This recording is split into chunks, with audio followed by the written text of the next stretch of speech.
up, you cool kittens and all of you cats? It's your girl, Lucinda Speaks, and I'm back. We're staying in our lane, part 300. We're going to keep doing these staying in our lanes. I don't curse, because it's needed. So, guys, on the screen, you see a definition of dysfunctional or toxic. Relationships that are not functioning well. But the part, and I know people, when they hear toxic, they love to throw that word around and describe someone else. But then they said there are no perfect relationships. Stop right there. So when we talk about not being perfect, I'm going to tell you about one trait that I have that is a bit dysfunctional. That is quite dysfunctional, if you ask me. I am the kind of person, by me being an only child from my mom, and I say that, I am the kind of person that I don't like to be tied down. I just don't like to be tied down. When I'm in a relationship, or especially in a relationship, I like being in relationships. But I don't want that every day, all day, up under me type thing. I just cannot stand it. Even when I tried marriage, I found myself really having issue with that. Having someone around all the time. It got to be real for me. So I like having a relationship where a person understands, yes, I love you. Yes, you know, I'm going to do my best to be loyal. And when I say do my best to be loyal, I'm not just a serial cheater or anything like that. But at the same time, trust me. Trust me. You know what I'm saying? I ain't no fool. I ain't just gonna run out there and be cheating on you. But at the same time, get me wrong, bro. Let me breathe, bro. Do you. Take care of you. We're gonna come together. You got yours. I got mine. We're gonna come together. It's gonna be a grand time. But I have other things going on. Allow me to be me. I promise you, if you go on this ride with me, you're gonna love it. And those who can understand me and understand my heart, it works. Those who can't, it hasn't. The person just had to love me enough to accept me from where I was, accept me where I am in this stage of life, and walk with me and be patient with me. And that's not easy for a person to do, okay? That's in real life. So, in other words, am I just a little crazy in my Britney voice? Am I just a little crazy? Might not all the way crazy, but might just a little bit crazy. But mine's loving, mine's kind, okay? So, before we get into anything else, guys, further, guys, I want to apologize because I did not mean for yesterday's live to stop as quick as it did. I needed to, be a daughter. And so I could have just turned off my muted and went and taken care of mom and come back. But I really wasn't sure what she needed. Sometimes I have to kind of just sit with her and reassure her sometimes. So sometimes they'll call your name. Sometimes they don't need anything. They're just calling names. So you just want to reassure if they're okay, if they're feeling okay. You want to check everything. And once you see they're okay, you may be okay with them calling your name and you're not in there, and you may not. So I sometimes struggle with that. So sometimes I just like to go in and sit with her. You know what I'm saying? And it's just a me thing. So anyway, but I did want to read more of your comments and really engage with you guys a little bit more. But I was a little bit torn yesterday. So I'm coming back, and we're going to continue the talks whenever I have to stop abruptly and be a daughter. Please extend to me grace, and I will come back and follow up, okay? Just be patient with me, all right? All right. So, guys, we do have some roles in the dysfunctional families. Y'all know we all are dysfunctional in some way or another. Yes.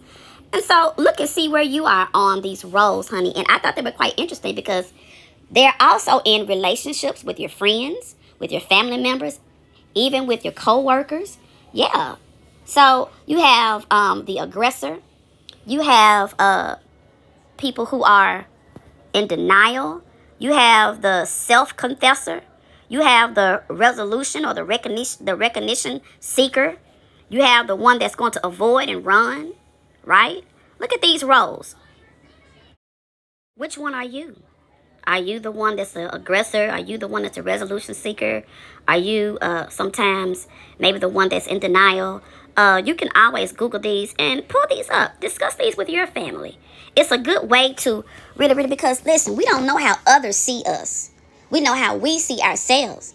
But it's not, see, your toxicity or your delusion has not been brought to the forefront. Someone else's has.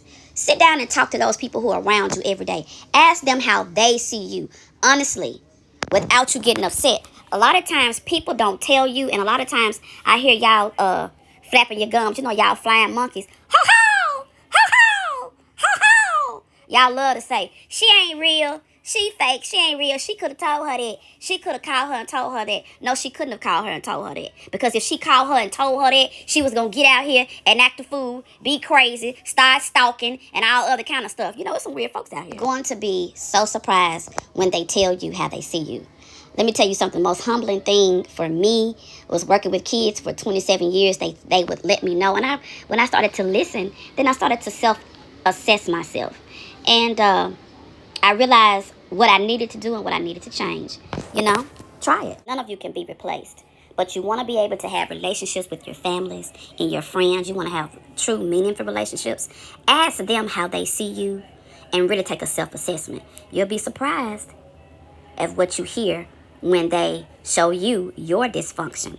And then when you seek therapy, professional help, and changing those things to make others comfortable, as you make others comfortable, you also have to set boundaries as well. And that's a whole nother thing, because you can't risk your own mental health with making other people comfortable as well. So there is a balance, and it is sometimes hard to navigate, okay? And listen, if you truly do appreciate people, let them know when they are crossing your boundary.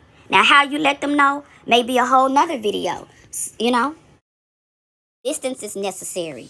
Go and look up ways to set boundaries, guys. You have to find what works best for you. But just know that you can't be replaced. But you do want to have great. You don't want you do. I'm sorry. Want to have good, meaningful relationships with those who you love, who you need in your life, and who need you. Okay, y'all. It is a lot of work in fixing and healing.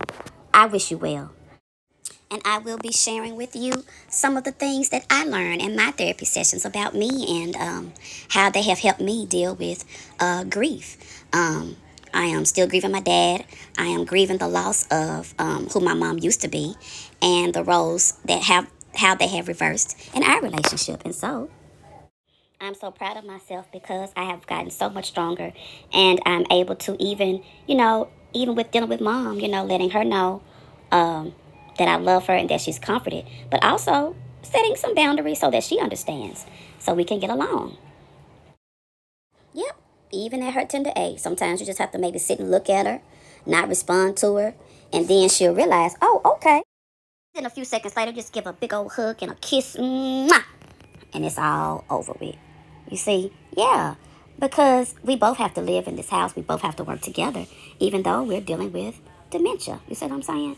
So, guys, I wish the best for you all. Wish you peace, love, and joy in your everyday life and every situation. Until next time, I love you, and there's nothing you can do about that.